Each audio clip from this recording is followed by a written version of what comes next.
أما بعد فأعوذ بالله من الشيطان الرجيم.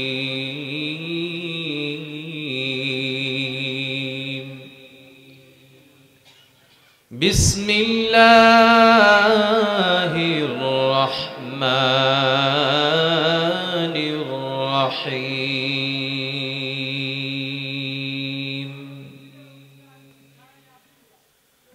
أجعلتم سقاية الحاج وعمارة المسجد الحرام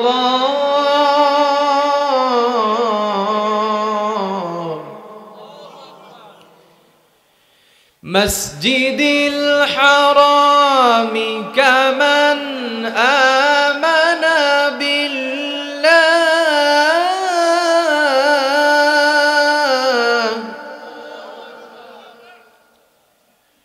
كمن آمن بالله واليوم الآخر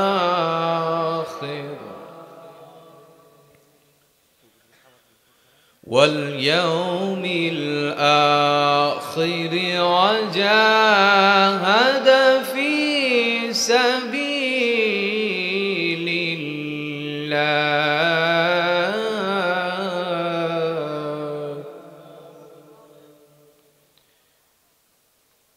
وقال رسول الله صلى الله عليه وسلم: ما غبرت قدم عبد في سبيل الله فتمسه النار، أو كما قال عليه الصلاة والسلام. कौनैन का मुख्तार खुदा तुमको बनाया, कौनैन का मुख्तार खुदा तुमको बनाया, उम्मत के निगाहबान खुदा तुमको बनाया, उम्मत के निगाहबान खुदा तुमको बनाया। या रब मेरे आँखों में समा जाए मदीना, या रब मेरे आँखों में समा जाए मदीना। मुद्दत से मेरा दिल में तमन्नाए मदीना, मुद्दत से मेरा दिल में तमन्नाए मदीना। तलवार बकट हो के निकल मैदान असीर, तलवार बकट हो के निकल मैदान असीर। दुश्मन के मुकाबिल तू लगा नारे तकबीर, दुश्मन के मुकाबिल तू लगा नारे तकबीर। तो मर्द मुसलमान हो तो मर्द मुसलमान, एक हाथ में तलवार एक हाथ में कुरान, एक हाथ में तलवार एक हाथ में कुरान। ইতিহাস বলে পৃথিবীর যত স্বৈর শাসক তাদের ক্ষমতার মসনদ টিকিয়ে রাখার জন্য গণমানুষের উপরে জুলুমের স্টিম রোলার চালিয়েছিল। টুডে অ্যান্ড টুমোরো তারা সব থেকে লাঞ্ছিত অবস্থায় ক্ষমতাচ্যুত হয়েছে। কথা বলেন, আল্লাহর সঙ্গে পাল্লা দিয়ে ইতিহাসে কোনো শাসক টিকে থাকতে পারে নাই। ফেরাউন পাল্লা দিয়েছিল, টিকতে পেরেছে। নমরুদ টিকতে পেরেছে। ইতিহাসে যত স্বৈর শাসক ছিল কেউ টিকতে পারে নাই। সর্বশেষ আমরা দেখেছি দিনের বেলায় পালিয়ে যেতে বাধ্য হয়েছে। কথা ঠিক না বেঠি? আজকে যেই কিতাব থেকে আমরা আলোচনা শুনবো সেই কিতাবের নাম কি? জোরে বলেন। এই কিতাবের মধ্যে কোনো সন্দেহ আছে? কোনো সংশয় আছে? এটা কার কথা? আল্লাহ তাআলা বলেন, যালিকাল কিতাবু লা রাইবা ফি হুদাল লিল মুত্তাকিন। এটা এমন একটা কিতাব যেই কিতাবের মধ্যে বিন্দুমাত্র কোনো সন্দেহ নাই। জোরে বলেন সুবহানাল্লাহ। অথচ অন্যান্য ধর্মগ্রন্থ আছে, এমন কোন ধর্মগ্রন্থ নাই যেই ধর্মগ্রন্থের মধ্যে কোনো না কোনো ভুল নাই। কিন্তু পৃথিবীতে প্রায় ৪,৫০০ ধর্মীয় গ্রন্থ। কোরআন একমাত্র ধর্মীয় গ্রন্থ যেই কিতাবের মধ্যে আজ পর্যন্ত একটা ভুল কেউ বের করতে পারে নাই। চিল্লায় বলেন সুবহানাল্লাহ। জাকির নায়েকের ধর্মীয় গুরু নাম তার আহমেদ দিদার, তিনি একটা বই লিখেছেন the ultimate of the holy Quran. এই বইয়ে তিনি উল্লেখ করতেছেন আমেরিকার পৃথিবীর সব থেকে বিখ্যাত computer Cray on super computer, পৃথিবীর ১০ জন খ্রিস্টান বিজ্ঞানী একটা একটা করে কিতাব সেই কম্পিউটারের মধ্যে দিচ্ছে আর বলতেছে এই কিতাবের মধ্যে কোনো ভুল আছে নাকি, এই কিতাবের মতো আরেকটা কিতাব রচনা করা সম্ভব কিনা। প্রথমে দেয়া হলো গীতা, কম্পিউটার তথ্য দিয়েছে এর মধ্যে এই কয়টা ভুল আছে, এর মতো আরেকটা কিতাব বানানো সম্ভব। তারপরে দেয়া হলো বাইবেল, কম্পিউটার তথ্য দিয়েছে বাইবেলের মধ্যে এই কয়টা ভুল আছে, এর মতো আরেকটা কিতাব বানানো সম্ভব। এমনি করে জিন্দাবেস্তা, ওল্ড টেস্টামেন্ট, নিউ টেস্টামেন্ট, সর্বশেষ আল্লাহর কোরআন দেয়া হলো। আল্লাহু আকবার বলে। আল্লাহর কোরআন যখন দেয়া হলো, কম্পিউটার তথ্য দিয়েছে এই কোরআনের মধ্যে বিন্দু মাত্র কোনো ভুল নাই, কিন্তু কোরআনের মতো আরেকটা কিতাব বানালেও বানানো যেতে পারে। এই আশ্চর্যজনিত তথ্য পেয়ে গবেষণাগারে থাকা ১০ জন খ্রিস্টান বিজ্ঞানী আনন্দে আত্মহারা হয়ে গেল। এতদিন মুসলমানরা বলেছে তাদের কিতাবে কোনো ভুল নাই, এটা মানলাম, কিন্তু তাদের মতো আরেকটা কিতাব বানানো সম্ভব এটা তো তারা বলে নাই, বরং তাদের কথাটা ভুল প্রমাণ হয়ে গেল। জোরে বলেন নাউজুবিল্লাহ। এই চিন্তা তাদের মাথায় নিয়ে যখন আনন্দ উল্লাস শুরু করবে, একজনের মাথায় এসেছে এটা না হয় বুঝলাম যে কোরআনের মতো আরেকটা কিতাব বানানো সম্ভব, কিন্তু সময় লাগবে কতদিন। কি লাগবে? যখনই জানতে চেয়েছে সময় লাগবে কতদিন, কম্পিউটার তথ্য দিয়েছে সময় লাগবে 63 অক্টেলিয়ান টাইম, অর্থাৎ 63 অক্টেলিয়ান বছর। আল্লাহু আকবার বলেন। এই সংখ্যা কোনোদিন শুনেছেন? কথা বলেন, কথা বলেন। সংখ্যাতাত্ত্বিক নিয়ম আমাদেরকে শেখায় প্রথমে একক, দশক, শতক, সহস্র, অযুত, লক্ষ, নিযুত, কোটি, million, billion, trillion, zillion, trillion, তারপরে হলো অক্টেলিয়ন। নিউমেরিক্যাল সায়েন্স বলেন octillion is very dangerous to reach there. এটা এমন একটা সংখ্যা যেটা পর্যন্ত পৌঁছানো পৃথিবীর কোন মানুষের পক্ষে সম্ভব নয়, যেটা পর্যন্ত পৌঁছানো পৃথিবীর কোন মানুষের পক্ষে। সর্বশেষ অ্যানালাইসিস তথা বিশ্লেষণ করে কম্পিউটার তথ্য দিয়েছে it's quite impossible to great a book like Quran. 63 octillion বছর বাঁচাও সম্ভব নয়, কোরআনের মতো আরেকটা কিতাবও রচনা করা সম্ভব নয়। কিন্তু আজকে মুসলমানরা কোরআন থেকে দূরে সরে যাওয়ার কারণে আজকে লাঞ্ছিত আর বঞ্চিত। পৃথিবীর এক শ্রেণীর মানুষ লাঞ্ছিত আর বঞ্চিত, আর এক শ্রেণীর মানুষ হলো সম্মানিত, সম্ভ্রান্ত। কি কারণ? কোরআন মানলে সে সম্মানিত, আর কোরআন না মানলে সে অপমানিত। ও জামানা মে মুআজ্জাজ থে, ও জামানা মে মুআজ্জাজ থে, আমিলে কুরআন হো কর,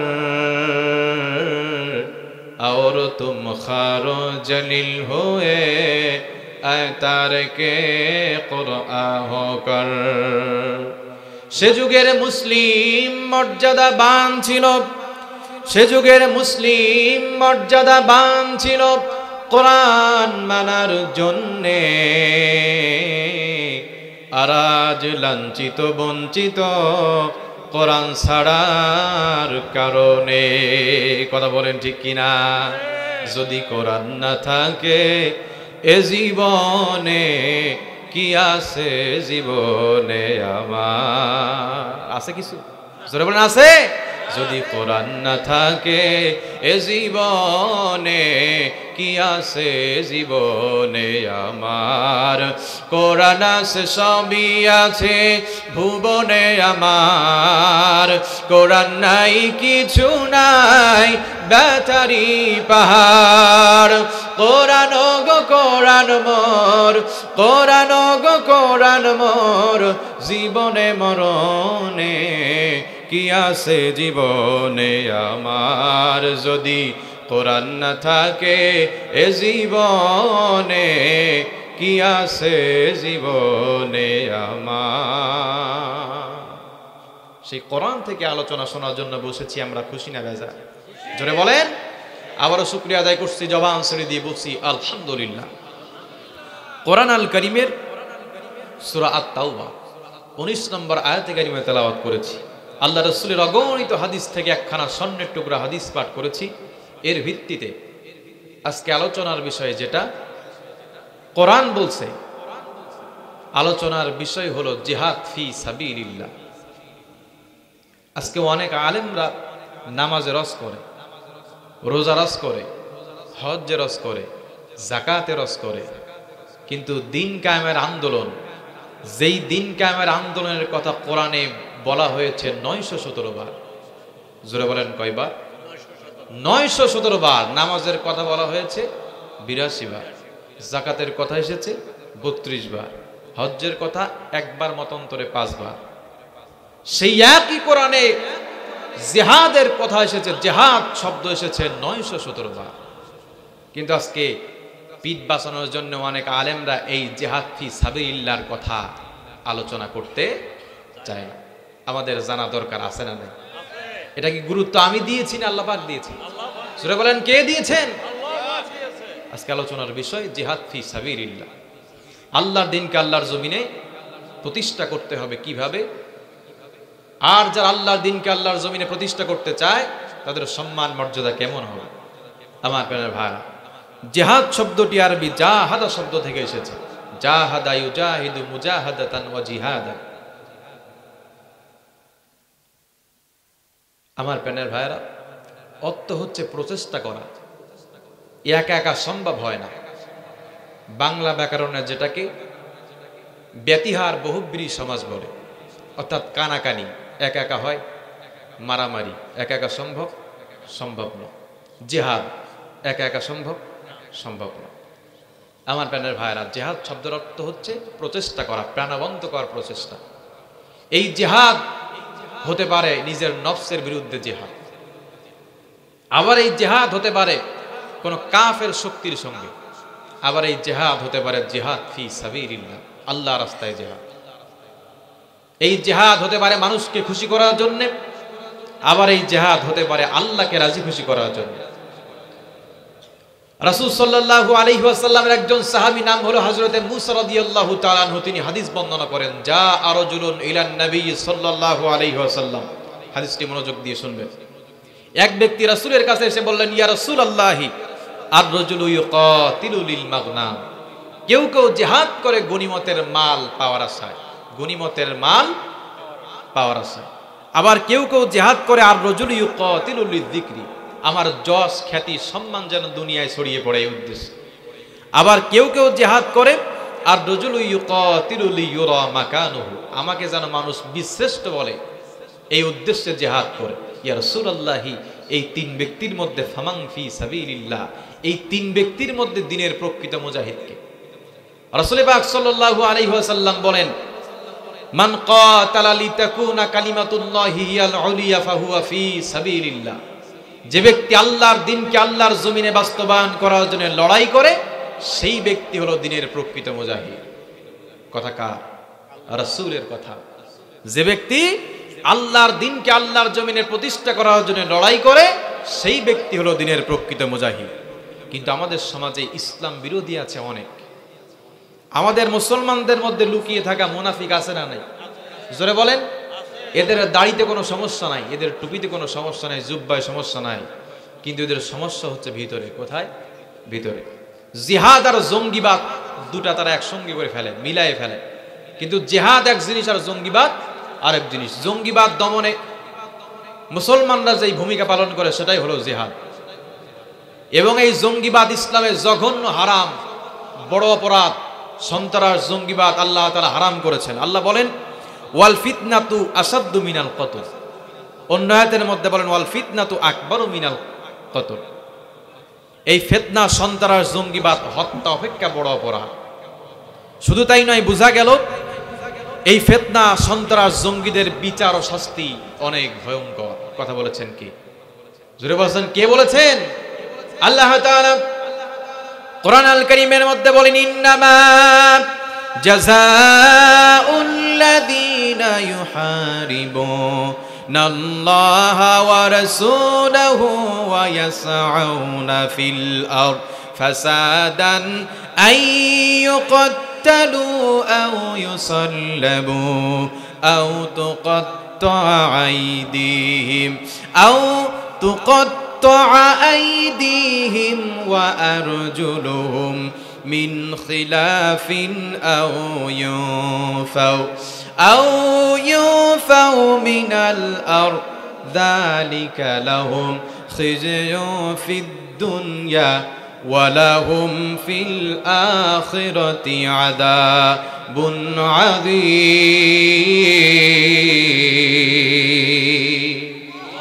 حقیقت سے تو دنیا بے خبر ہے دنیا کی نمائش پر نظر ہے نمی گویم کہ اج دنیا جدا باش بہر کارے کہ باشی با خداوار جست دنیا আজ খোদাগা ফিলবুদানে খমাশু নুকুরাহ ফর জিন্দজা।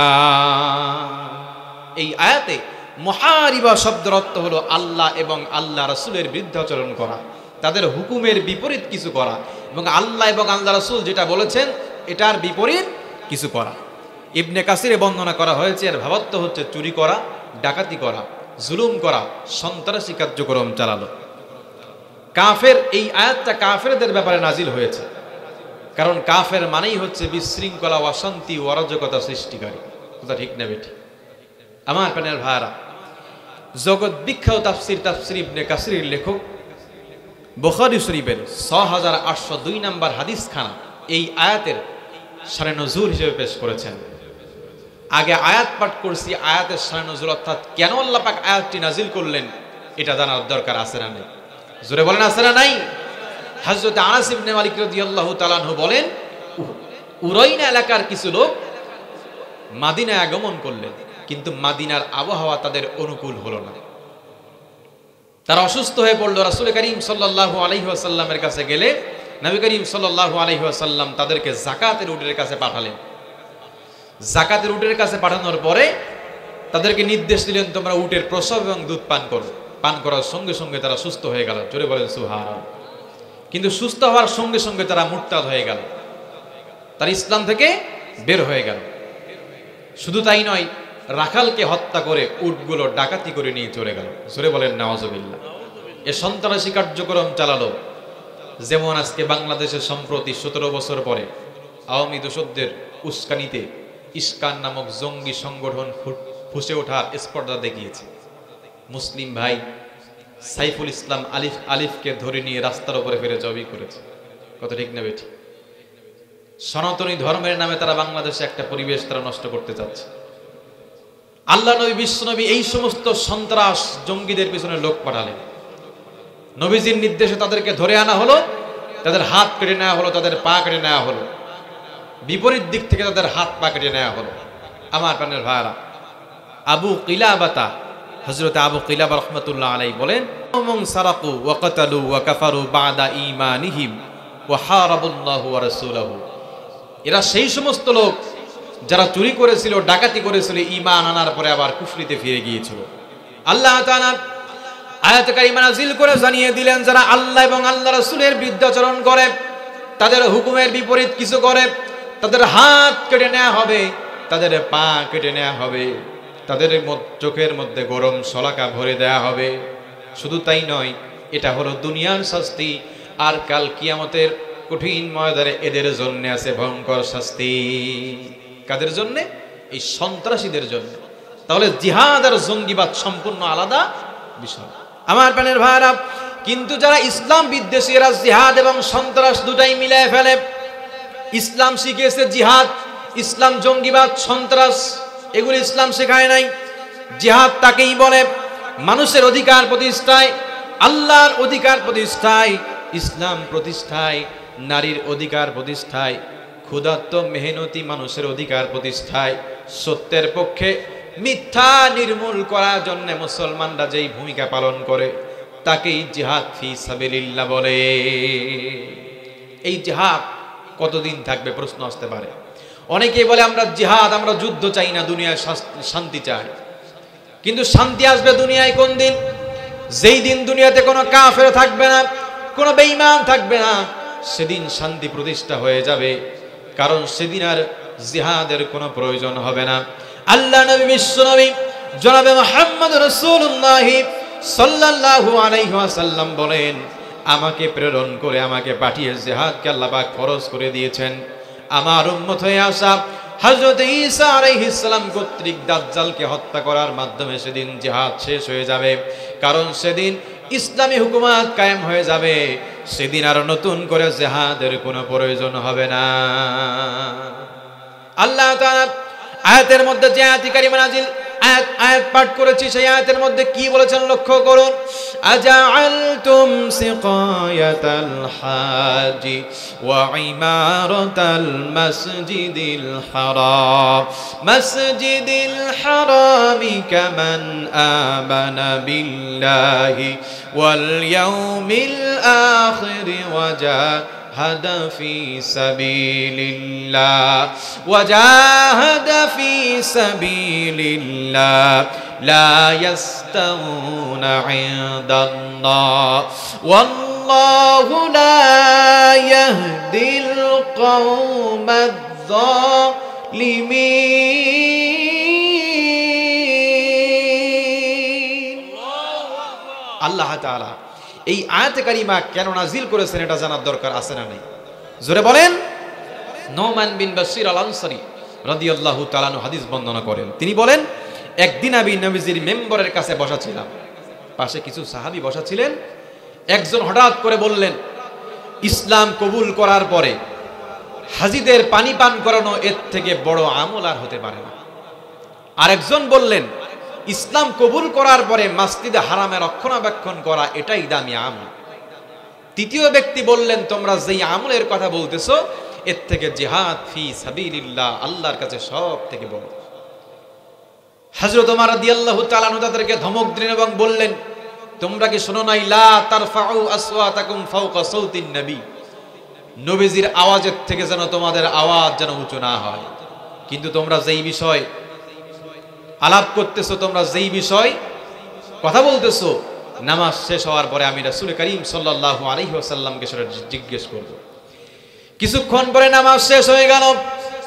আল্লাহ নবী বিশ্ব নবীকে জিজ্ঞেস করা হলো, ইয়া রাসূলুল্লাহ, ইয়া হাবিবাল্লাহ, আপনার সাহাবীদের মধ্যে একজন বলছে ইসলাম কবুল করার পরে হাজীদের পানি পান করানো এর থেকে বড় আমল আর হতে পারে না।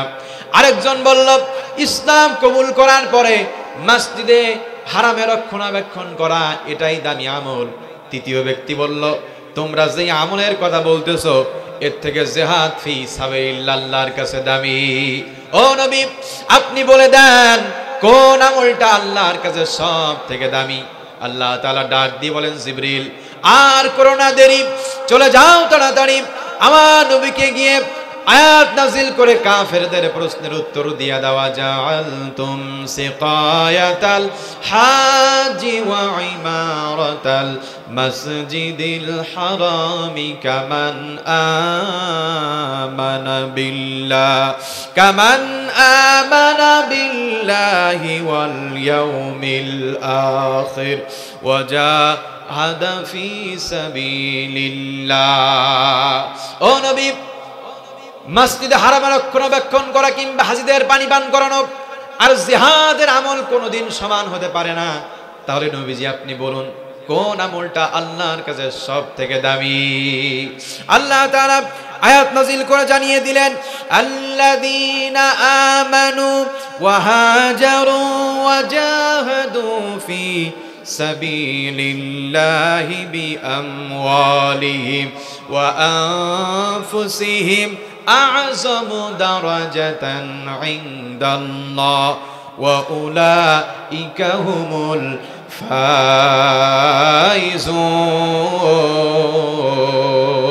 ফাইজুন।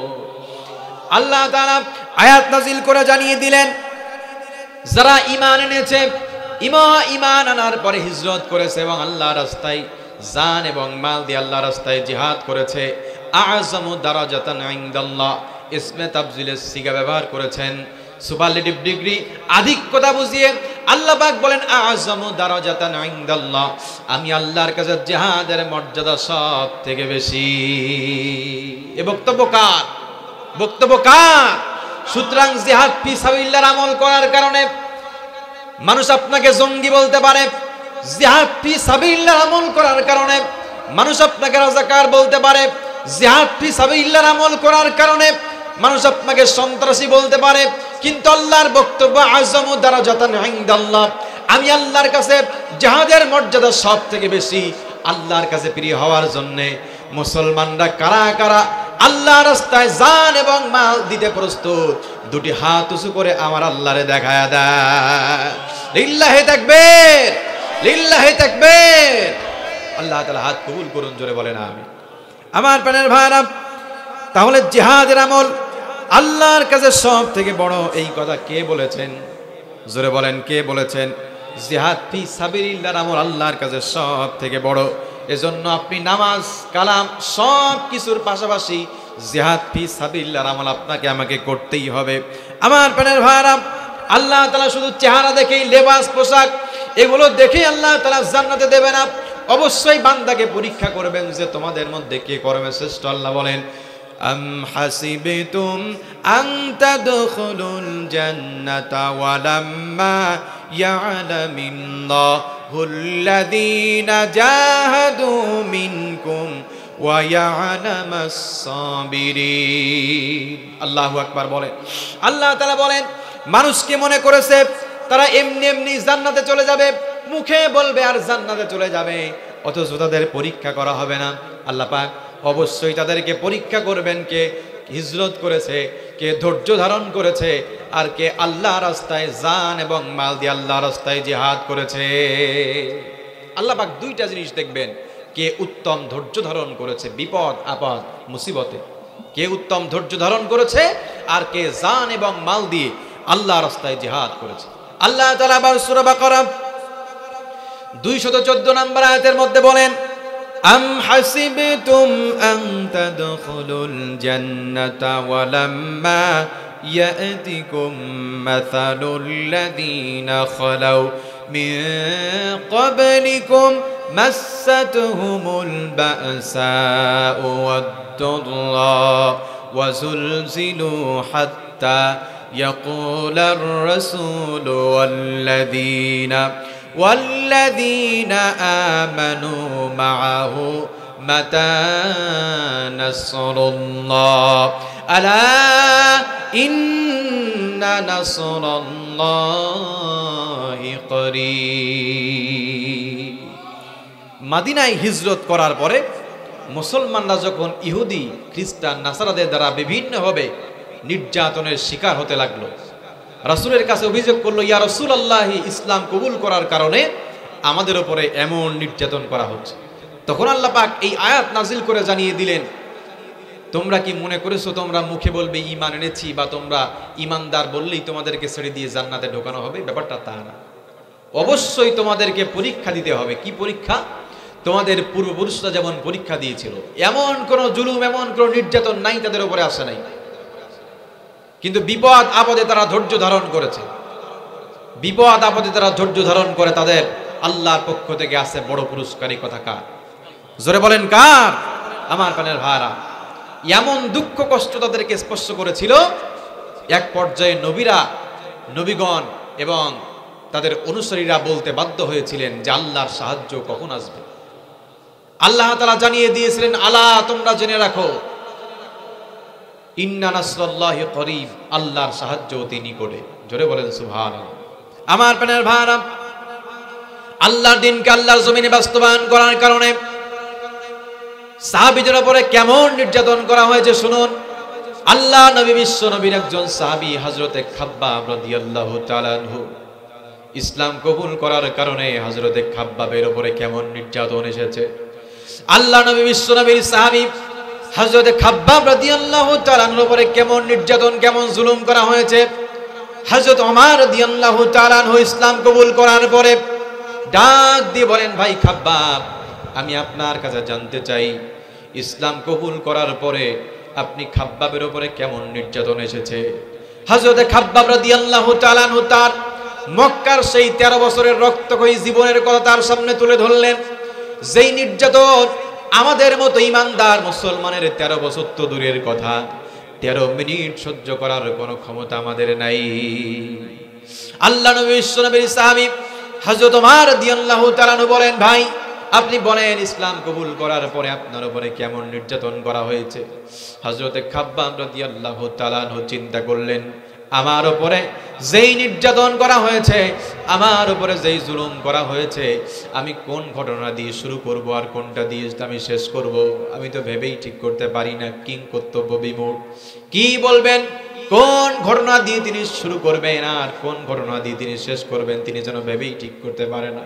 কিছুক্ষণ নীরবতা পালন করার পরে হযরত খাব্বাব রাদিয়াল্লাহু তাআলা শরীরের জামাটা খুলে কিছু অংশ খুলে হযরত ওমর রাদিয়াল্লাহু তাআলার সামনে উপস্থাপন করলেন। হযরত ওমর রাদিয়াল্লাহু তাআলা কোমর দেখার সঙ্গে সঙ্গেই তিনি আটকে উঠলেন, ডাক দিয়ে বলেন, ভাই খাব্বাব, এই নাকি আপনার কোমর? আমি ওমর আজ পর্যন্ত দেখি নাই কোন মানুষের কোমরে এতটা বিভৎস হতে পারে। হযরত খাব্বাব রাদিয়াল্লাহু তাআলা ডাক দিয়ে বলেন, ভাই ওমর, ইসলাম কবুল করার পরে, ইসলাম কবুল করার কারণে আমার উপরে এমন নির্যাতন করা হয়েছে, আমার উপরে এমন জুলুম করা হয়েছে, আমি খাব্বাবকে আগুনের রং করা আমার পিঠে নিচে দেয়া হতো। আমি খাব্বাবকে আগুনের রং করা আমার পিঠে রাখার কারণে কতবার যে আমার পিঠের চর্বিগুলো গলে গলে তাদের আগুন নিভে গেছে, আমি খাব্বাব সঠিকভাবে সেটা গণনা করতে পারবো না। শুধু তাই নয়, আমি খাব্বাবের লোহার বর্ম সহ মরুভূমির উপরে টানা হেঁচড়া করা হতো, এমন কোন নির্যাতন নাই আমি খাব্বাবের উপরে তারা চালাই নাই। হযরত ওমর রাদিয়াল্লাহু তাআলার চোখ দিয়ে দরদর করে পানি নামতেছে। বোঝা গেল পৃথিবীতে যে যত বড় ইমানদার, দুনিয়ায় তার পরীক্ষাও তত বেশি। কথা বলেন ঠিক কিনা? আল্লাহ তাআলা কোরআন আল কারীমের মধ্যে বলেন, আহাসিবান নাসু আইয়ুতরাকু আইয়াকুলু আমান্না ওয়া হুম লা ইফতানুন। আল্লাহ তাআলা বলেন, আহাসিবান নাসু আইয়ুতরাকু আইয়াকুলু আমান্না ওয়া হুম লা ইফতানুন। মানুষ শুধু মুখে বলবে আমি ঈমান এনেছি, এটা বললেই কি মানুষকে ছেড়ে দেওয়া হবে? না না না, এতটুকু বললেই মানুষকে ছেড়ে দেওয়া হবে না, অবশ্যই তাদেরকে পরীক্ষা করা হবে কে তাদের মধ্যে করবে শ্রেষ্ঠ। আল্লাযী খালাকাল মাউতা ওয়াল হায়াতা লিয়াবলুয়াকুম আইয়ুকুম আহসানু আমালা ওয়া হুয়াল আজিজুল গফুর। আল্লাহ তাআলা বলেন, অবশ্যই তিনি দেখবেন তোমাদের মধ্যে কে কর্মে শ্রেষ্ঠ। আল্লাহ দেখবেন না কি পরিমাণ আমল আপনি আমি করেছি, আল্লাহ পাক দেখবেন কোয়ালিটি সম্পূর্ণ আমল। আখলিস দীনাকা ইয়াকফিকাল আমালুল কলিল। নবীজি বলেন, আমল করার মতো আমল যদি বান্দা করতে পারে, অল্প আমল বান্দার নাজাতে যাওয়ার জন্য যথেষ্ট হয়ে যাবে। এজন্য যে যত বড় ইমানদার, দুনিয়ায় তার পরীক্ষাও তত বেশি। ইমানদার ব্যক্তি বোঝা যাবে দুনিয়ায় তার উপরে কি পরীক্ষা এসেছে। আপনার উপরে পরীক্ষা চলতেছে, বিভিন্নভাবে আপনাকে কষ্ট হচ্ছে, বিভিন্ন দিক থেকে আপনার কষ্ট নির্যাতন আসতেছে, বুঝতে হবে আপনার আমার মধ্যে ঈমান আছে। এই কথা আল্লাহ এবং আল্লাহ রাসূল বলেছেন। কথা বলুন ঠিক কিনা? ঈমানের পথ কাটাই ভরা, ফুল বিছানো নয়। ঈমানের পথ কাটাই ভরা, ফুল বিছানো নয়। এ পথে তাই বদর উহুদ, বালাকট কারবালা পাড়ি দিতে হয়। ঈমানের পথ কাটাই ভরা, ফুল বিছানো নয়। কথা বলেন ঠিক কিনা? আমার প্রাণের ভাইরা, আল্লাহর দ্বীনকে আল্লাহর জমিনে বাস্তবায়ন করার জন্য শুধু সুস্থ সবল সাহাবীরা আল্লাহর রাস্তায় জীবন বিসর্জন দিয়েছেন ব্যাপারটা তা নয়। আল্লাহ নবী বিশ্ব নবীর অনেক প্রতিবন্ধী সাহাবী ছিলেন, যারা আল্লাহর দ্বীনকে আল্লাহর জমিনে বাস্তবায়ন করার জন্য লড়াই করেছে, জীবনটা বিসর্জন দিয়ে দিয়েছে। আল্লাহ নবী বিশ্ব নবীর একজন সাহাবী ছিলেন, নাম হলো হযরত আমর ইবনে জুমহু রাদিয়াল্লাহু তাআলা আনহু। এনার একটা হাত ছিল অচল, একটা পা ছিল অচল, ভালো করে হাঁটতে তিনি পারে না। উহুদ যুদ্ধের প্রাক্কালে রাসূল পাক সাল্লাল্লাহু আলাইহি ওয়াসাল্লাম সাহাবীদেরকে নিয়ে বসা, ডাক দিয়ে বলেন, তোমাদের মধ্যে কে কে আছো উহুদ যুদ্ধে তোমরা যেতে চাও, তোমরা তোমাদের নাম ঠিকানা লেখাও। সেখানে বসেছিলেন হযরত ওমর রাদিয়াল্লাহু তাআলা আনহু সাহাবী, সেখানে বসেছিলেন হযরতে আব্দুল্লাহ ইবনে জাহাশ রাদিয়াল্লাহু তাআলা আনহুর মতো সাহাবী, কিন্তু এক নম্বরে কেউ নাম লিখাতে পারে নাই। এক নম্বরে নাম লিখালেন যিনি আল্লাহ নবী বিশ্ব নবীর প্রতিবন্ধী সাহাবী হযরতে আমর ইবনে জুমুহ রাদিয়াল্লাহু তাআলা আনহু, তিনি আল্লাহু আকবার বলেন। এক নম্বরে উহুদ যুদ্ধের জন্য নামটা লিখায় প্রমাণ করেছে সে রাসূলের কত বড় আশিক। আল্লাহ রাসূল সাল্লাল্লাহু আলাইহি ওয়াসাল্লাম ডাক দিয়ে বলে, আমর ইবনে জুমুহ, তুমি এক নম্বরে তোমার নামটা লিখায় প্রমাণ করেছো তুমি আমার কত বড় আশিক, কিন্তু আমি তো তোমাকে যুদ্ধের অনুমতি দিতে পারবো না। কেন নবীজি আপনি আমাকে যুদ্ধের অনুমতি দিবেন না, আমি জানতে চাই।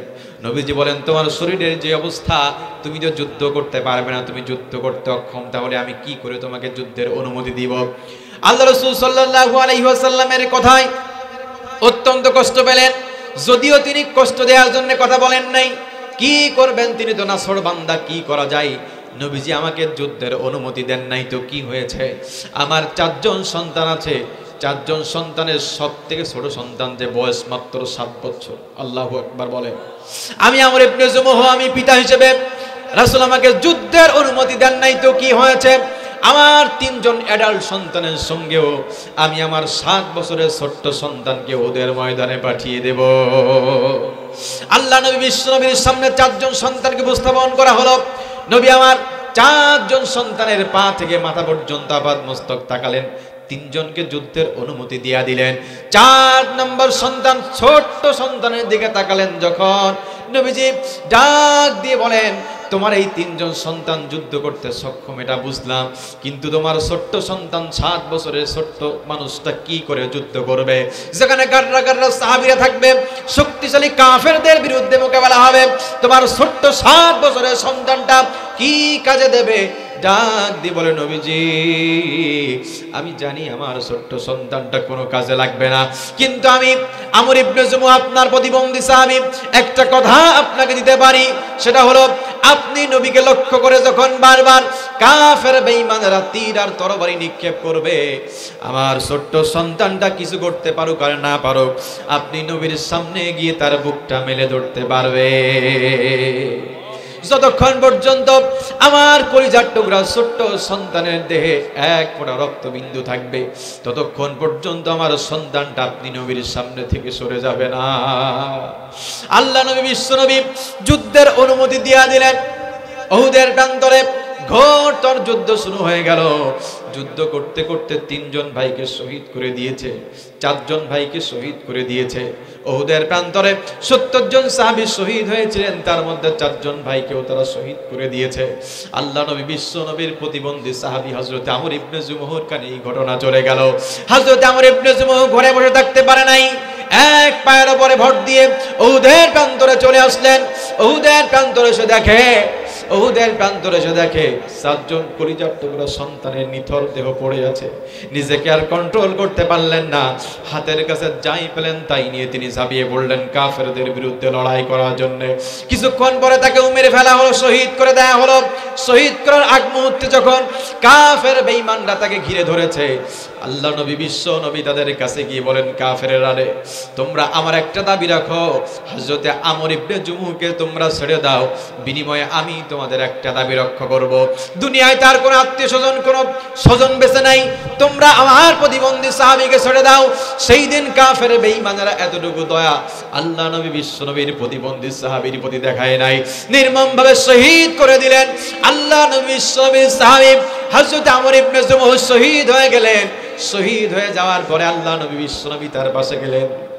আল্লাহ নবী বিশ্ব নবী পাশে গিয়ে দেখেন তাদের নিথর দেহ জমিনে পড়ে আছে। নবীজি ডাক দিয়ে বলে, আমর ইবনে জুমুহ, দুনিয়ায় আমি নবীর ভালোবাসায় আল্লাহর দিনকে আল্লাহর জমিনে বাস্তবায়ন করার জন্য নিজের জানটাও বিসর্জন দিয়ে দিলা, চারজন সন্তানের মধ্যে একজনের বয়স মাত্র 7 বছর। যেই 7 বছরে ছোট্ট সন্তানকে আমরা পিতা হিসেবে ইসলামের প্রাথমিক শিক্ষাগুলো পর্যন্ত দিতে পারি না, সেই ছোট্ট সন্তানকেও ঘরে বসায় রাখো নাই, জিহাদের ময়দানে আল্লাহর দ্বীনকে আল্লাহর জমিনে বাস্তবায়ন করার জন্য পাঠিয়ে দিয়েছো। চারজন সন্তান শহীদ হয়ে গেছে, তুমিও তোমার জানটা আমার আল্লাহর রাস্তায় বিসর্জন দিয়ে দিলে। দুনিয়ায় আল্লাহকে এবং আমি রাসূলকে তোমরা ভুলে যাও নাই। আমি নবী তোমাদের কথা দিচ্ছি, জান্নাতের ময়দানে আমিও নবী তোমাদেরকে ছাড়া জান্নাতে যাব না। আল্লাহর দ্বীনকে আল্লাহর জমিনে প্রতিষ্ঠা করার জন্য সাহাবায়ে কেরাম অকাতরে নিজের জীবনটা দিয়ে দিয়েছেন। কথা বলেন ঠিক কিনা? বিপ্লব মানে জীবন দেয়া বসে থাকা নয়, সে কোনো দিন আসবে না রে করো যদি ভয়। কথা বলেন, কথা বলেন। বিপ্লব মানে জীবন দেয়া বসে থাকা নয়, সে কোনো দিন আসবে না রে করো যদি ভয়। লড়াইয়ের ওই ময়দানেতে যেতে তোমাকে হবে, প্রয়োজনে সব রক্তটুকু জমিনেই ঢেলে দেবে। লড়াইয়ের ওই ময়দানেতে যেতে তোমাকে হবে, প্রয়োজনে সব রক্তটুকু জমিনেই ঢেলে দেবে। তবুও তোমায় লড়তেই হবে, মানিবে না পরাজয়। বিপ্লব মানে জীবন দেয়া বসে থাকা নয়, সে কোনো দিন আসবে না রে করো যদি ভয়। বিপ্লব মানে জীবন দেয়া বসে থাকা নয়, সে কোনো দিন আসবে না রে করো যদি ভয়। তাহলে সব আমল যদি আপনি করেন আর জিহাদ ফি সাবিলিল্লাহর আমল যদি না করেন, তাহলে জান্নাতে যাওয়া যাবে? জোরে বলেন। আল্লাহ পাক অবশ্যই পরীক্ষা করবেন তার মধ্যে জিহাদের আমল ছিল কিনা এবং দিন কায়েমের জন্য কতটুকু পরিকল্পনা তার ছিল। রাসূল করিম সাল্লাল্লাহু আলাইহি ওয়াসাল্লাম বলেন, মান মাতা ওয়া লাম ইয়াগজু ওয়া লাম ইউহাদ্দিস নাফসাহু বিল গাযি মাতা মিতাতান জাহিলিয়া। যেই ব্যক্তি মারা গেল অথচ আল্লাহর রাস্তায় জিহাদ করলো না, জিহাদের কামনা বাসনা তার অন্তরে জাগ্রত হলো না, তার মৃত্যু হলো জাহিলিয়াতের উপরে। যে ব্যক্তি মারা গেল অথচ আল্লাহর রাস্তায় জিহাদ করলো না, জিহাদের কামনা বাসনা তার অন্তরে জাগ্রতও হলো না, তার মৃত্যু হলো জাহিলিয়াতের উপরে। এটা রাসূলের কথা, মৃত্যু হবে? জোরে বলেন হবে। তাহলে জিহাদ ফি সাবিলিল্লাহর আমল আমাদের মধ্যে থাকার দরকার আছে না নাই? একজন মানুষ যদি সকাল 6টা ইসলাম কবুল করে আর দুপুর 12টার মধ্যে মারা যায়, তাহলে তার থেকে নামাজের হিসাব নেওয়া হবে না, তার থেকে রোজার হিসাব নেওয়া হবে না, তার থেকে যাকাতের হিসাব নেওয়া হবে না। কিন্তু তার একটা প্রশ্ন থেকে তাকে রেহাই দেওয়া হবে না, সেটা হলো আল্লাহর দ্বীনকে আল্লাহর জমিনে বাস্তবায়ন করার জন্য এতটুকু সময়ে কতটুকু পরিকল্পনা তুমি করেছিলে। তাহলে এত গুরুত্ব জিহাদ ফি সাবিলিল্লাহ। এজন্য জিহাদ ফি সাবিলিল্লাহর আমল থেকে মুসলমানরা দূরে থাকতে পারবে না। আমার প্রাণের ভাইরা, একটা প্রশ্ন আপনাদের কাছে রাখতে চাই, সেটা হলো আপনি আপনার স্ত্রীকে অনেক ভালোবাসেন, নতুন বিবাহ হলো, আপনার স্ত্রীকে আপনি অনেক ভালোবাসেন। এখন আপনার স্ত্রী যদি আপনার কাছে একটা আবদার করে, তাহলে কি আপনি ফেলবেন নাকি? আপনার স্ত্রী যদি আপনাকে এসে বলে, ওগো প্রাণের স্বামী, বছরে 365 দিন 364 দিন আমি স্বামী তোমার কাছে থাকবো, কিন্তু একটা দিন, মাত্র একটা দিন আমি আমার পুরনো প্রেমিকের সঙ্গে কাটাতে চাই, তাহলে সেই আবদার কি কোনো স্বামী ফেলতে পারে? ফেলতে পারে না। বুঝতে সমস্যা হয়েছে। এমন কথা যদি কোনো স্ত্রী বলে, তাহলে প্রথমে হবে মায়, কি হবে? তারপরে 2 তালাক, তোর 14 গোষ্ঠী তালাক। হে টাঙ্গাইলের তাওহীদি জনতা, এটা আপনি ভালো বুঝেন। তাহলে আপনি কেন বুঝলেন না? আপনি কত শত আমল করতেছেন, নামাজ, রোজা, হজ, যাকাত, প্রতিবেশীর হক, আত্মীয় স্বজনের হক, পিতামাতার হক, সব আমল যদি আপনি করেন আর দিন কায়েমের আন্দোলন জিহাদ ফি সাবিলিল্লাহর আমল যদি আপনি আমি না করি, তাহলে ওই স্বামী যেমন একদিন তার স্ত্রী অন্যের সাথে থাকুক এটা সহ্য করতে পারে না, তালাক দিয়ে বের করে দেয়, কাল কিয়ামতের কঠিন ময়দানে সব আমল থাকার পরেও জিহাদ ফি সাবিলিল্লাহর আমল আমাদের মধ্যে না থাকার কারণে আল্লাহ পাক ফেরেশতাদেরকে নির্দেশ দিয়ে জাহান্নামে ঢুকায় দেবে। আর জাহান্নামে যদি যাওয়া লাগে, তাহলে মুসলমান হয়ে লাভটা কি হবে? জান্নাত হবে মুসলমানদের একমাত্র উদ্দেশ্য। কথা ঠিক না বেঠিক? ভুল ত্রুটি সবার হবে, এটা স্বাভাবিক ব্যাপার, কিন্তু নবীজি বলেন কুল্লু বানি আদম খাত্তাউন ওয়া খায়রুল খাত্তাইনা আত-তাওয়াবুন। প্রত্যেক বানি বানি আদম গুনাহগার, তাদের মধ্যে সেই উত্তম যে গুনাহ করার পরে আল্লাহর কাছে অনুতপ্ত হয়, আল্লাহর কাছে তাওবা করে, এই ব্যক্তি সর্বোত্তম। আমাদের একমাত্র কাঙ্ক্ষিত লক্ষ্য হবে জান্নাত। রাসূল করিম সাল্লাল্লাহু আলাইহি ওয়াসাল্লাম বলেন, জান্নাতীদের জন্য জান্নাতে এত নাজ নিয়ামত রাখা হয়েছে, মা লা আইনুন রাআত ওয়ালা উযুনুন সামিআত ওয়ালা খাতারা আলা কলবিল বাশার। দুনিয়ার কোন চোখ সেটা দেখে নাই, দুনিয়ার কোন কান সেটা শ্রবণ করে নাই, আর দুনিয়ার কোন অন্তঃকরণ সেটা কল্পনাও করতে পারে নাই যে জান্নাতের মধ্যে জান্নাতীদের জন্য এত নাজ নিয়ামত থাকতে পারে। আমি তো জানি না পাবো কি পাবো না, আল্লাহ তোমার দেয়া সেরা জান্নাত। আমি তো জানি না পাবো কি পাবো না, আল্লাহ তোমার দেয়া সেরা জান্নাত। আমি শুধু জানি নরকের অগ্নি সইতে পারবো না কোনো দিন রাত। আমি তো জানি না পাবো কি পাবো না, আল্লাহ তোমার দেয়া সেরা জান্নাত। গোনা তো করেছি আমি বালুরাশি সম, অগণিত সীমাহীন, পাপীরে তাওবা কবুল করে না রব্বুল আলামিন। হায়াত আমার কমছে শুধু প্রতিদিন, গোনায় আমার বাড়ছে শুধু বাধাহীন। তুমি তো পারো দিতে নাজাত, আমি শুধু জানি নরকের অগ্নি সইতে পারবো না কোনো দিন রাত। আমি তো জানি না পাবো কি পাবো না, আল্লাহ তোমার দেয়া সেরা জান্নাত।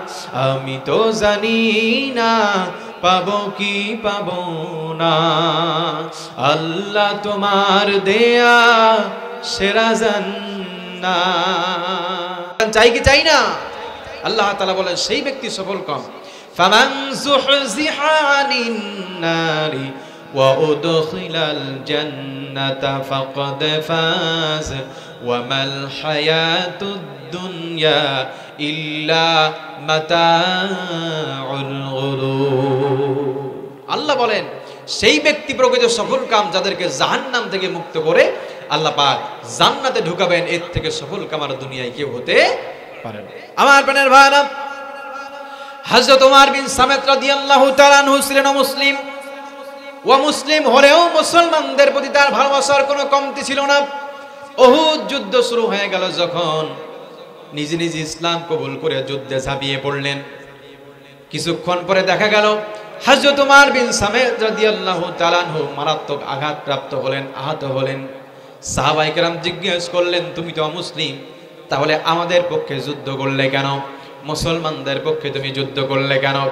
ডাক দিয়ে বলেন, যেই মাত্র আমি শুনেছি উহুদ যুদ্ধ শুরু হয়ে গেছে, আমি আর নিজেকে কন্ট্রোল করতে পারি নাই। সময় স্বল্পতার কারণে আমি কারো কাছে কি ইসলাম কবুল করার সুযোগ পাই নাই। আমি নিজে নিজে ইসলাম কবুল করে আমি যুদ্ধে ঝাঁপিয়ে পড়েছি। কিছুক্ষণ পরে হযরত ওমর বিন সামেত শহীদ হয়ে গেলেন। আল্লাহ নবী বিশ্ব নবীর কাছে জিজ্ঞেস করা হচ্ছে, নবীজি ওমর বিন সামেত এক ওয়াক্ত নামাজ পড়ে নাই, রোজা রাখে নাই, হজ করে নাই, সেই সুযোগ পায় নাই। ওমর বিন সামেত কি আল্লাহর জান্নাতে যাবে নাকি জাহান্নামে যাবে? আল্লাহ নবী বিশ্ব নবী জনাবে মুহাম্মদ রাসূলুল্লাহ সাল্লাল্লাহু আলাইহি ওয়াসাল্লাম বলেন, হযরত ওমর বিন সামেত অবশ্যই অবশ্যই আল্লাহর জান্নাতে চলে যাবে। কারণ যদিও সে এক ওয়াক্ত নামাজ পড়ে নাই, রোজা রাখে নাই, হজ করে নাই, যাকাত দেওয়ার সুযোগ পাই নাই, আল্লাহর দ্বীনকে আল্লাহর জমিনে বাস্তবায়ন করার কারণে ওমর বিন সামেত নিশ্চিত আল্লাহর জান্নাতে চলে যাবে। হযরত মুসা রাদিয়াল্লাহু তাআলা আনহু একটি হাদিস বর্ণনা করেন। তিনি বলেন, যা আরজু ইলান নবী সাল্লাল্লাহু আলাইহি ওয়াসাল্লাম, এক ব্যক্তি রাসূলের কাছে এসে বললেন, ইয়া রাসূলুল্লাহি মাল কিতালু ফি সাবিলিল্লাহ, আল্লাহর রাস্তায় আল্লাহর পথে জিহাদ কাকে বলে? নবীজি কিছু বললেন না, মাথা নিচু করে আছেন। লোকটি বলল, ফা ইন্না আহাদানা ইউকাতিলু গাদাবা, ইয়া রাসূলুল্লাহি কেউ কেউ জিহাদ করে রাগে ক্রোধে। কিসে? রাগে ক্রোধে কেউ কেউ জিহাদ করে। আবার ওয়া ইউকাতিলু হামিয়াতান, কেউ কেউ জিহাদ করে প্রতিশোধের নেশায়।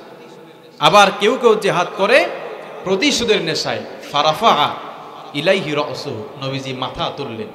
কলা, এই কলার ফাইল হলো বর্ণনাকারী হযরতে মুসা রাদিয়াল্লাহু তাআলা আনহু। তিনি বললেন, ওয়ামা রাফা ইলাইহি রাসূহু ইল্লা আন্নাহু কানা কাইমা, নবীজির দাঁড়ানোর কারণ ছিল, কারণ নবীজি ছিলেন বসা। নবীজি বললেন, মান কাতালা লিতাকুনা কালিমাতুল্লাহি হিয়াল উলিয়া ফাহুয়া ফি সাবিলিল্লাহ, যেই ব্যক্তি আল্লাহর দ্বীনকে আল্লাহর জমিনে বাস্তবায়ন করার জন্য লড়াই করে, এই ব্যক্তিই হলো দ্বীনের প্রকৃত মুজাহিদ। জোরে বলেন সুবহানাল্লাহ। আল্লাহ পাক বলেন, দ্বীনের প্রকৃত মুজাহিদ যারা জিহাদের ডাক শুনলে তারা নিজেদেরকে বিরত রাখতে পারে না, সঙ্গে সঙ্গে জিহাদের ডাক শোনার সঙ্গে সঙ্গে আল্লাহর রাস্তায় তারা জিহাদ করার জন্য ঝাঁপিয়ে পড়ে। আল্লাহ তাআলা কোরআন আল কারীমের মধ্যে বলেন, আল্লাযীনা ক্বালা লাহুমুন নাসু ইন্নান নাসা ক্বাদ জামাউ লাকুম ফাখশাউহুম ঈমানা ওয়া ক্বালু হাসবুনাল্লাহু ওয়া নি'মাল ওয়াকিল। আল্লাহ তাআলা বলেন, যারা দ্বীনের প্রকৃত মুজাহিদ জিহাদের ডাক শুনলেই তাদের ঈমান বেড়ে যায়, তারা জিহাদ করার জন্য তারা সামনে অগ্রসর হয়, তারা পিছপা হয় না। আমার প্রাণের ভাইরা, আল্লাহ নবী বিশ্বনবীর একজন সাহাবী ছিলেন, নাম হলো হযরত আবু দুজানা রাদিয়াল্লাহু তাআলা আনহু। উহুদ যুদ্ধের প্রাককালে নবীজি ডাক দিয়ে বললেন, আমি এখন আমার তলোয়ার দিতে চাই, আমি এখন আমার তরবারি দিতে চাই, কে এই তরবারির হক আদায় করতে পারবে? হযরত আবু দুজানা ডাক দিয়ে বলেন, ইয়া রাসূলুল্লাহ, ইয়া হাবিবাল্লাহ, আমি আপনার কাছে জানতে চাই এই তরবারির হক কি? নবীজি বললেন, এই তরবারির হক হলো কোনো মুসলমানকে তরবারি দিয়ে আঘাত করা যাবে না, আবার কোনো কাফেরকে ভয় করা যাবে না, কাফেরদের ভয় করে যুদ্ধের ময়দান থেকে পালানো যাবে না। ইতিহাসের দিকে তাকালে দেখা যাবে মুসলমানরা কোনো ময়দান ছেড়ে পালায় যায় নাই, গেছে নাকি? মুসলমানরা যদি পালাতো, বদরের যুদ্ধে মাত্র ৩১৩ জন নিয়ে রাসূল বিজয়ের রক্তিম সূর্য ছিনিয়ে আনতে পারতেন না। এই মুসলমানরা পালানোর মতো জাতি না। যদি তাই হতো, উহুদ যুদ্ধে বিজয় হতো না, বদর প্রান্তরে বিজয় হতো না, খন্দক প্রান্তরে বিজয় হতো না, খাইবার প্রান্তরে বিজয় হতো না। এই মুসলমান সেই মুসলমান যারা ভূমধ্যসাগর পাড়ি দিয়ে সেনাপতি তারেক বিন জিয়াদের নেতৃত্বে গোটা ইউরোপের পথে প্রান্তরে মুসলমানরা কালিমার পথে উড্ডয়ন করেছে। এই স্পেন, এই কর্ডোবা, এই রিয়াল মাদ্রিদ, এই বার্সেলোনা, মুসলমানরা কোরআন দিয়ে ৬০০ বছর শাসন করেছে। মুসলমানরা জানে এই পথ কণ্টকাকীর্ণ কুসুমাস্তীর্ণ নয়, এই পথে থাকতে গেলে কারো হাত থাকবে না, কারো পা থাকবে না, কাফেররা মুসলমানদেরকে কচুকাটা করবে। তবু আল্লাহ দ্বীনকে আল্লাহ জমিনে বাস্তবায়ন করার জন্য বাতিলের কাছে এক মুহূর্তের জন্য তারা মাথা নত করে নাই। কথা বলেন ঠিক কিনা? তাহলে মুসলমানরা কোন ময়দান ছেড়ে পালাইছে? জোরে বলেন। আল্লাহ নবী, বিশ্ব নবী জনাবে মুহাম্মদ রাসূলুল্লাহ সাল্লাল্লাহু আলাইহি ওয়াসাল্লাম বললেন, এই তরবারির হক এই তুমি আদায় করতে পারবে কিনা তুমি দেখো। হযরত আবু দুজানা রাদিয়াল্লাহু তাআলা আনহু হাত উঁচু করলেন, নবীজি আমি এই তরবারির হক আমি আদায় করতে চাই। রাসূল করিম সাল্লাল্লাহু আলাইহি ওয়াসাল্লাম আশ্বস্ত হয়ে সঙ্গে সঙ্গে হযরত আবু দুজানার হাতে তার তরবারিটা উঠাইয়ে দিলেন। আল্লাহু আকবার বলেন। হযরত জুবাইর ইবনুল আওয়াম রাদিয়াল্লাহু তাআলা আনহু বলেন, আমিও নবীজির কাছে তরবারি চেয়েছিলাম, কিন্তু নবীজি হযরত ওমর রাদিয়াল্লাহু তাআলা আনহুকে না হয় নাই দিলেন, কিন্তু আমাকে তো দিতে পারতেন, কারণ আমি নবীজির আপন ফুফু সাফিয়া বিনতে আব্দুল মুত্তালিবের পুত্র। আমি সুঠাম দেহের অধিকারী, 7 ফিট লম্বা, যেমন আমার শরীর তেমন আমার শক্তি, তেমন আমার সাহস। নবীজি আমাকে না দিয়ে কেন হালকা পাতলা একজন সাহাবী হযরতে আবু দুজানার হাতে তার তলোয়ারটা উঠাইয়া দিলেন, আমি দেখতে চাই। হযরতে আবু দুজানা রাদিয়াল্লাহু তাআলা আনহু বিশ্ব নবীর তরবারিটা হাতে নিয়ে তিনি একটা কবিতার পংক্তি, কয়েকটা কবিতার পংক্তি তার জবান থেকে উচ্চারণ করেছিলেন। আমার হাতে রাসূলের তরবারি, আজকে দেখবে দুনিয়াবাসী আমি কেমন করে বিশ্ব নবীর তরবারির হক আমি আদায় করতে পারি। এই বলে তিনি কাফেরদের সঙ্গে লড়াই করা শুরু করলেন। হযরত জুবাইর ইবনুল আওয়াম রাদিয়াল্লাহু তাআলা দূর থেকে দেখতেছেন হযরত আবু দুজানা বীরত্বের সাথে কাফেরদের সৈন্যদের মধ্যে ঢুকে গেছে। হযরত আবু দুজানা রাদিয়াল্লাহু তাআলা তার তরবারির আঘাতে অনেক কাফেরকে কুচুকাটা করে দিয়ে জাহান্নামে পাঠিয়ে দিলে। হযরত আবু দুজানা রাদিয়াল্লাহু তাআলা যেখানেই যাচ্ছেন সেখানেই যেন কাফেরদের অন্তরে ত্রাস সৃষ্টি হচ্ছে, তারা যেন তার ভয়ে ভীত সন্তুষ্ট হতে লাগলো। আমার প্যানেল ভাইরা, যখন সেখান থেকে তিনি শেষ পর্যায়ে চলে গেলেন, শেষ পর্যায়ে গিয়ে দেখেন আবু সুফিয়ানের স্ত্রী হিন্দার নেতৃত্বে সুন্দরী রমণীরা তাদের মনোবল বৃদ্ধি করার জন্য মুসলমানদের বিরুদ্ধে কবিতা পাঠ করতেছে। হযরতে আবু দুজানা রাদিয়াল্লাহু তাআলা হিন্দার মাথা বরাবর তার তরবারিটা রাখলেন। তরবারিটা রেখেই তিনি আবার নামিয়ে নিলেন। হযরতে জুবাইর ইবনুল আওয়াম রাদিয়াল্লাহু তাআলা বলেন, আপনি এত বড় সুযোগ পেয়ে হাতছাড়া করলেন কেন? আপনার কাছে জানতে চাই। বলছে, আপনি কি জানেন না এটা কার তরবারি? বলছে, হ্যাঁ জানি তো, এটা নবীজির তরবারি। বলছে, এই জন্য আমি চাইনি আল্লাহ রাসূলের তরবারি কোনো মহিলার রক্ত এবং কোনো দুর্বলের রক্ত দিয়ে কলুষিত করতে। হযরত জুবাইর ইবনুল আওয়াম রাদিয়াল্লাহু তাআলা দূর থেকে দেখতেছেন। কিছু দূর আসার পরে একজন বীর পালোয়ান কাফেরের সঙ্গে দেখা হয়ে গেল। আমার প্রাণের ভাইরা, তুমুল যুদ্ধ শুরু হয়ে গেল। হযরতে জুবাইর ইবনুল আওয়াম চিন্তা করলেন, আমি এবার দেখব জায়গা মতো হযরতে আবু দুজানা পড়ে গেছে, রাসূলের তরবারির হক সে কিভাবে আদায় করতে পারে। সংঘর্ষ শুরু হয়ে গেল। হযরতে আবু দুজানাকে প্রথমবার আঘাত করার সঙ্গে সঙ্গে তার এত জোরে আঘাত করলো কাফের, আঘাত করার সঙ্গে সঙ্গে তার ঢালটা ভেঙে গিয়ে চূর্ণ বিচূর্ণ হয়ে গিয়ে তার ঘাড়ে কাঁধে তিনি সামান্য পরিমাণ আঘাত প্রাপ্ত হলেন। দ্বিতীয়বার এমন জোরে তার তরবারিটা তিনি চালালেন, ওই কাফেরের শক্তিশালী কাফেরের পেট থেকে দ্বিখণ্ডিত হয়ে দুই ভাগ হয়ে জমিনে পড়ে গেল।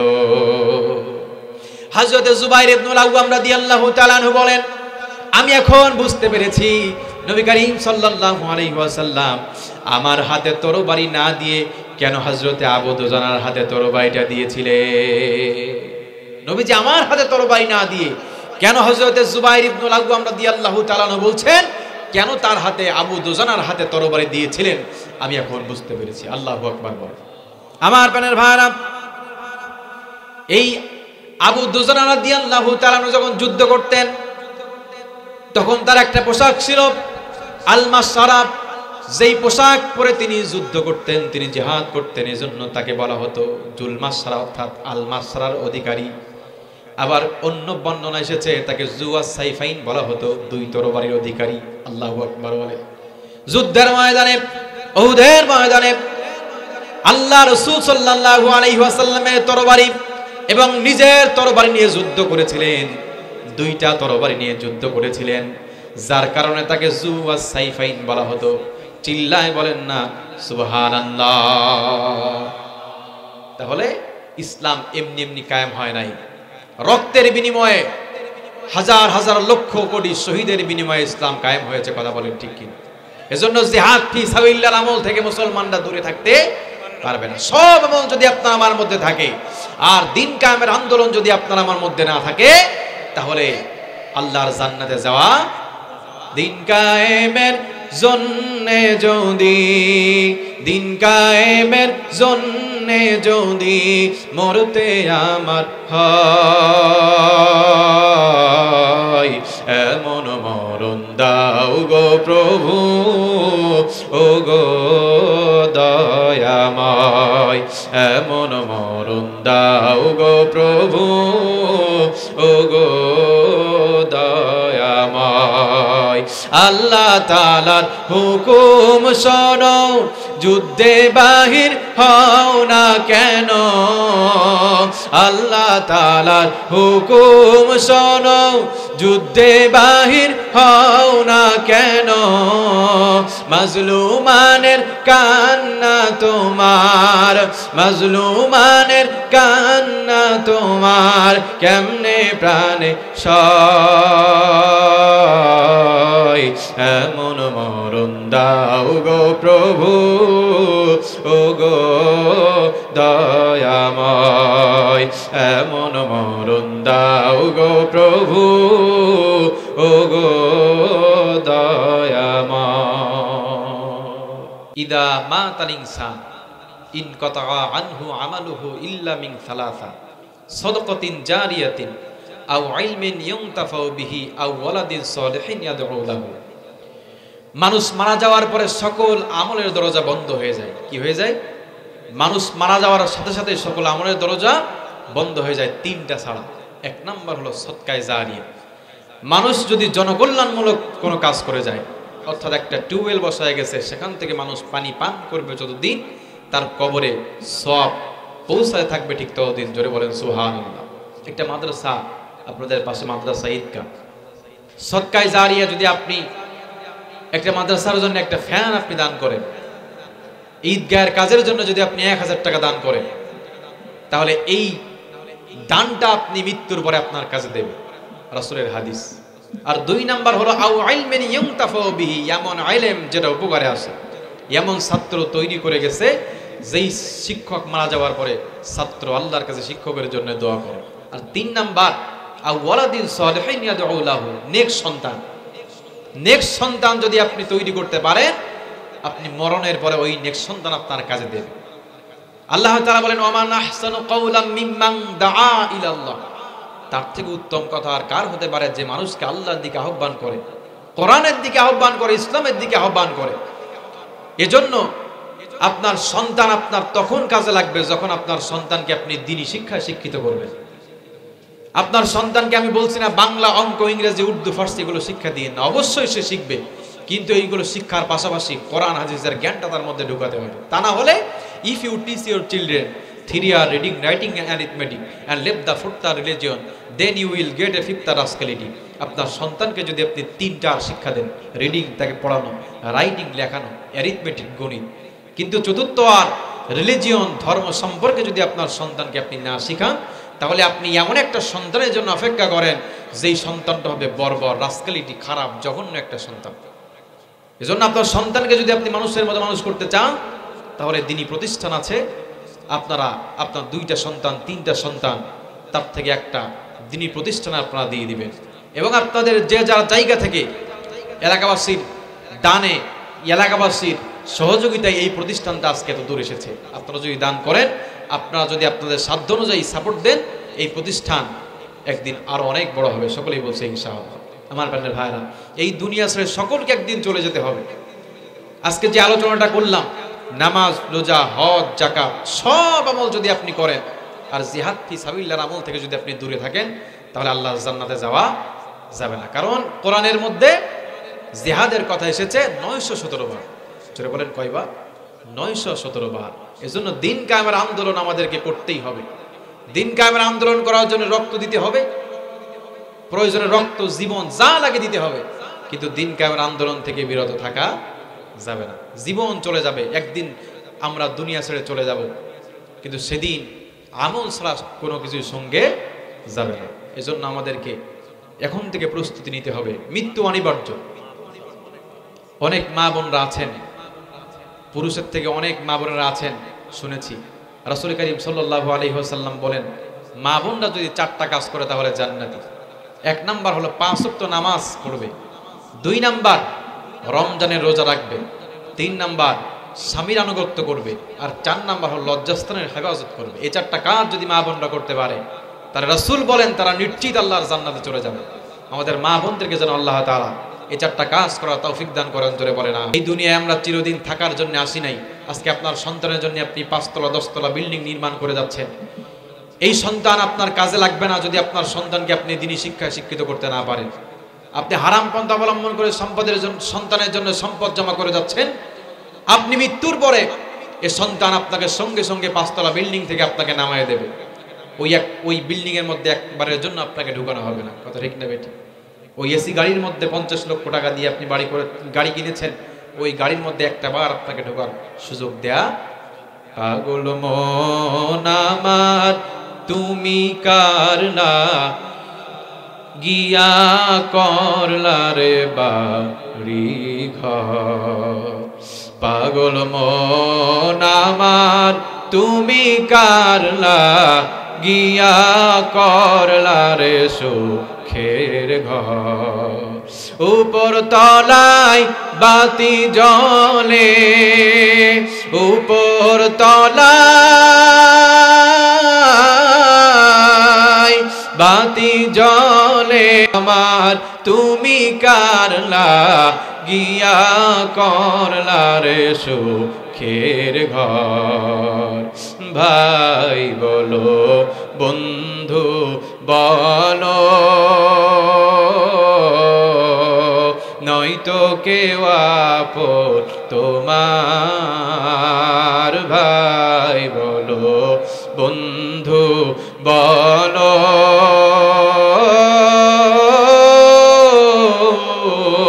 নয়তো কেউ আপন তোমার দু চারটা দিন কেঁদে কেহ দু চারটা দিন কেঁদে কেহ রাখবে না যে খোঁজ খবর তুমি কারলা গিয়া করলা রে বাড়ি ঘর দুদিনের রংতা মাসা আরো যত স্বপ্ন আশা দুদিনের রংতা মাসা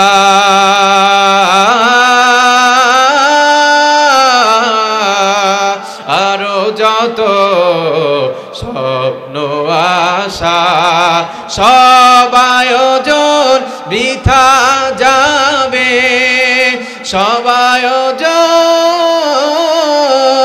বৃথা যাবে শেষ ঠিকানা মাটির ঘর তুমি কারলা গিয়া করলা রে সুখের ঘর পাগল মন আমার তুমি কারলা গিয়া করলা রে বাড়ি ঘর ربنا ظلمنا أنفسنا وإن لم تغفر لنا وترحمنا لنكونن من الخاسرين ربنا آتنا في الدنيا حسنة وفي الآخرة حسنة وقنا عذاب النار رب ارحمهما كما रब्बयानी सगीरा बता हमको तेरे राह की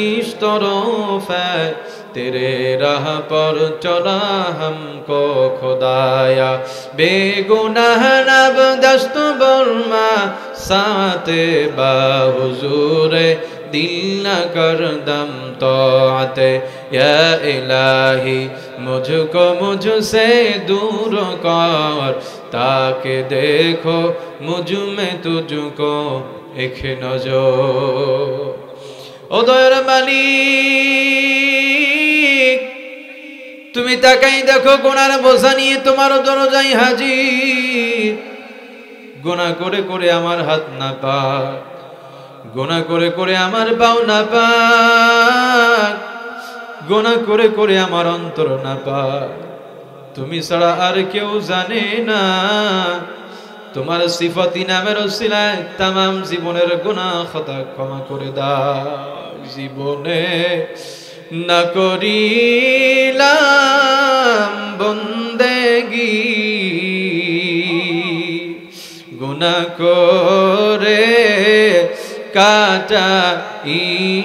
কাটাইলাম জিন্দেগি আপন হাতে বান্দা মাওলা তুমি বানায়া